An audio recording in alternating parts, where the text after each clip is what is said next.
ভারতীয় সীমান্ত রক্ষী বাহিনী বিএসএফ এর জোরপূর্বক বাংলাদেশে পুশিনের শিকার 4 ভারতীয় নাগরিক নিজ দেশে ফিরে যাওয়ার দাবিতে চাঁপাইনবাবগঞ্জ জেলা প্রশাসকের কার্যালয়ে আবেদন জানিয়েছে। মঙ্গলবার তারা চাঁপাইনবাবগঞ্জ জেলা প্রশাসকের কার্যালয়ে এসে দ্রুত ভারতে ফেরত পাঠানোর ব্যবস্থা গ্রহণের অনুরোধ জানায়।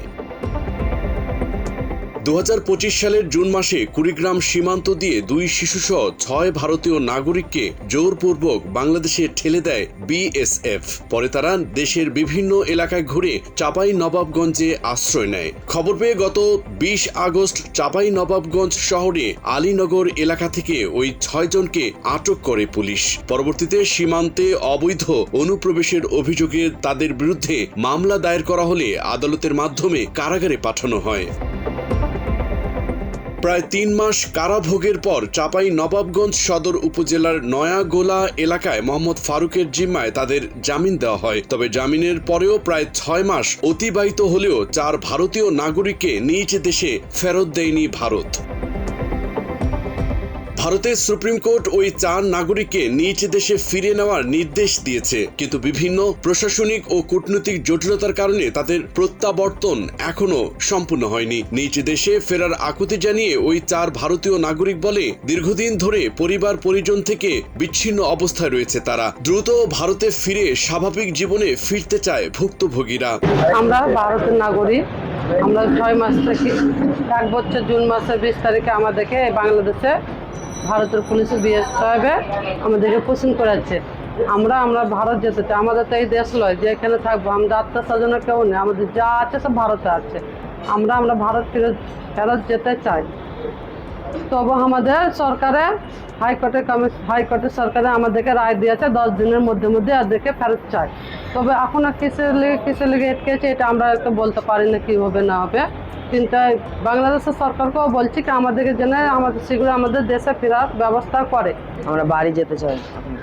এটা তো আমাদের দেশ না, আমরা অনেক দিন থেকে আছি এই দেশে, আমরা দেশে ফেরত যেতে চাই। এদিকে জিম্মাদার মোহাম্মদ ফারুক হোসেন বলেন, 6 মাস আগে তাদেরকে তিনি মুচলেকার মাধ্যমে জামিন করান। কোনো সুরাহা না দেখে পরে বিজেপির কাছে হস্তান্তর করলে তারা জানায় তাদের বিষয়ে কোনো নির্দেশনা নেই। পরে ইউএনওর সাথে যোগাযোগ করা হলে তিনি ফেরত পাঠানোর আশ্বাস দেন। আদালতের কাছে জামিন নেওয়ার 1 সপ্তাহ পরে সোনালী এবং তার ছেলে সাবির শেখ দুজনকে ভারত সরকার নিয়ে নিয়েছে। বাকি 4 জন এখন পর্যন্ত আমার কাছে আছে। প্রায় 6 মাস প্লাস হয়ে গেল, এখন পর্যন্ত আমার কাছে আছে। এখন বাংলাদেশ ভারতের সমন্বয়ের কারণে এরা এখনও আমার কাছে আটকা পড়ে আছে। এই বাংলাদেশ ভারত সমন্বয় হচ্ছে না, এদেরকে ওই দেশে পারও করছে না। আমি আজকে থেকে 5 দিন আগে আমি আমার বাসায় না রাখতে পেরে 5 দিন আগে অতিষ্ঠ হয়ে আমি বিজিবির হাতে তুলে দিয়েছিলাম। বিজিবির কাছে গেছিলাম, 0 পয়েন্ট সোনা মসজিদে বিজিবির কাছে আমি নিয়ে গিয়ে বললাম যে স্যার এদেরকে আপনারা ওপারে পার করে দিন। বিজিবি বলল আমাদের কাছে ওপরে কোনো নির্দেশ নাই, আমরা এই কাজ করতে পারবো না। পরে আমি টিএনও স্যারের সাথে যোগাযোগ করেছি। টিএনও স্যারও বলছে যে আমরা এটার প্রক্রিয়া চলছে।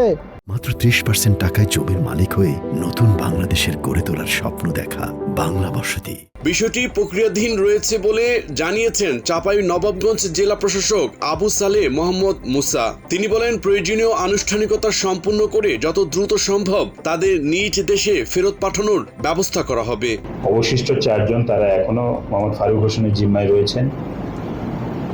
ইতিমধ্যে বিজিবির পক্ষ থেকে আমাদের সাথে যোগাযোগ করা হয়েছে এবং ভারতের সহকারী হাই কমিশনার রাজশাহী কার্যালয়ে যিনি কর্মরত আছেন সরকারি হাই কমিশনার মহোদয়, তিনিও আমার সাথে কথা বলেছেন তাদের বিষয় নিয়ে।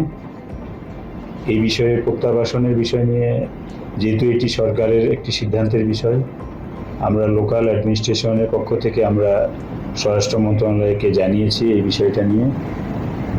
এখন সরকারের উচ্চ পর্যায় থেকে সিদ্ধান্ত আসলে এই বিষয়টি সমাধান হবে মনে আমরা আশা করছি।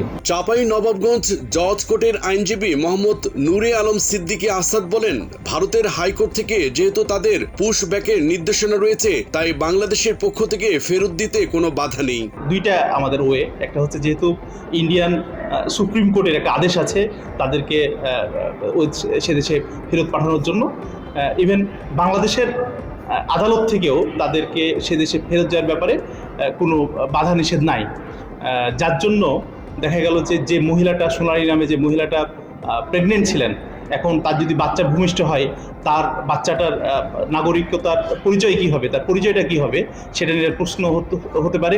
এ বিবেচনায় শুধুমাত্র সোনালীকে তার বাচ্চাসহ সেখানে পুশব্যাক করানো হয়েছে, কিন্তু যে 4 জন থেকে গেছে বাংলাদেশে, তাদেরকে এখনও পুশব্যাক করানো হচ্ছে না। এখন পুশব্যাক না করার 2টা কারণ হতে পারে। একটা হচ্ছে যে ইন্ডিয়ান সীমান্তরক্ষী বাহিনী বিএসএফ যারা রয়েছেন, তারা এই বিষয়ে আন্তরিকতার পরিচয় দিচ্ছেন না, ইভেন তাদের দেশের আইনই তারা আসলে ভায়োলেট করে চলছেন। গত ডিসেম্বর মাসে ওই 6 জনের মধ্যে সোনালী খাতুন ও তার ছেলেকে ভারতে ফেরত পাঠানো হলেও সোনালী খাতুনের স্বামীসহ বাকি 4 জন এখনও চাঁপাই নবাবগঞ্জে অবস্থান করছে। সব জটিলতা কাটিয়ে এই 4 ভারতীয় নাগরিককে দেশের নিরাপত্তার স্বার্থে দ্রুত ভারতে ফেরত পাঠানোর দাবি সচেতন মহলের। তথ্যচিত্রে শহীদুল ইসলাম, বাংলা এডিশন।